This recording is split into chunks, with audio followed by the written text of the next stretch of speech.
Supplementary list কিভাবে check করবেন তার জন্য আজকের এই ভিডিওটি। আপনি প্রথমেই সরাসরি চলে আসবেন যে সিইও ওয়েস্ট বেঙ্গল অর্থাৎ এই ওয়েবসাইটে।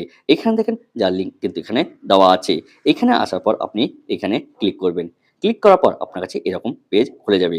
এরপর দেখেন এইখানে অনেক অপশন আপনি পাবেন। যে এই যে বক্স, এই বক্সে এসে আপনি এখানে ক্লিক করবেন। অর্থাৎ এই যে বক্স, এই বক্সে এখানে দেখুন অনেক অপশানই কিন্তু আছে। সবকটি অপশানে আপনি ক্লিক করবেন না। অনেক অপশানই আপনি পাবেন।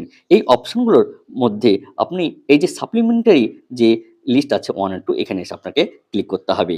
এখানে ক্লিক করার পর আপনি অন্য একটি পেজে যাবেন। সেখান থেকে আপনি আপনার সাপ্লিমেন্টারি লিস্ট সেটা কিন্তু চেক করতে পারবেন। এই সাপ্লিমেন্টারি লিস্ট নাম্বার 1 অ্যান্ড 2 এখানে ক্লিক করেন।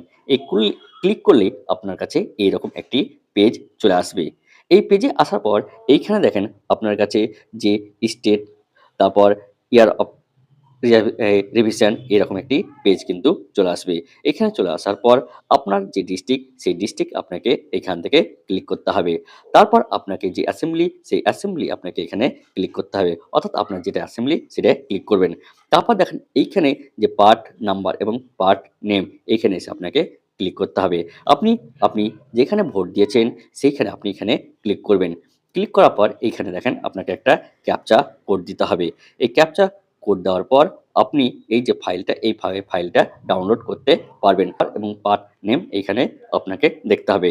আপনার যদি এর মধ্যে থাকে তো সেখানে ক্লিক করবেন, অথবা আপনি এইখানে আপনাকে বারবার স্ক্রল করে আপনাকে দেখে নিতে হবে যে আপনার কোন যে পার্ট নাম্বার, সেই পার্ট নাম্বারে আপনাকে দেখতে হবে। এইভাবে আপনি আপনার অর্থাৎ যেখানে আপনি ভোটদান করেছেন সেই যে পার্ট নাম্বার বা সেই যে স্কুল, সেই স্কুল আপনাকে এখান থেকে দেখে নিতে হবে যে আপনি কোন স্কুলে বা কোথায় ভোট দিয়েছেন।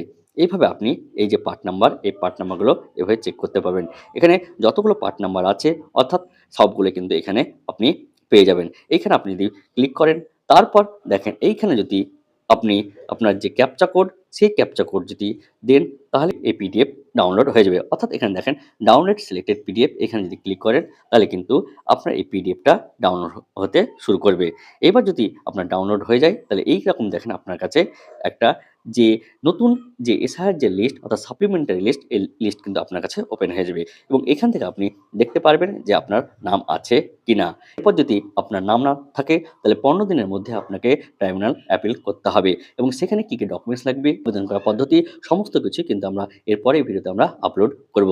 তাই আপনারা যদি এই চ্যানেলে নতুন হয়ে থাকলেন তাহলে অবশ্যই এই চ্যানেলটিকে সাবস্ক্রাইব করবেন, লাইক করবেন, এটি সবারই মধ্যে ছড়িয়ে দিন যাতে সকলেই এই ভিডিওটি দেখতে পারে এবং তাদের নাম আছে কিনা সাপ্লিমেন্টারি লিস্টে সেটা তারা চেক করতে পারবে। আজকের ভিডিওটা এই পর্যন্ত। এর পরের ভিডিওতে আবার দেখা হবে। ধন্যবাদ।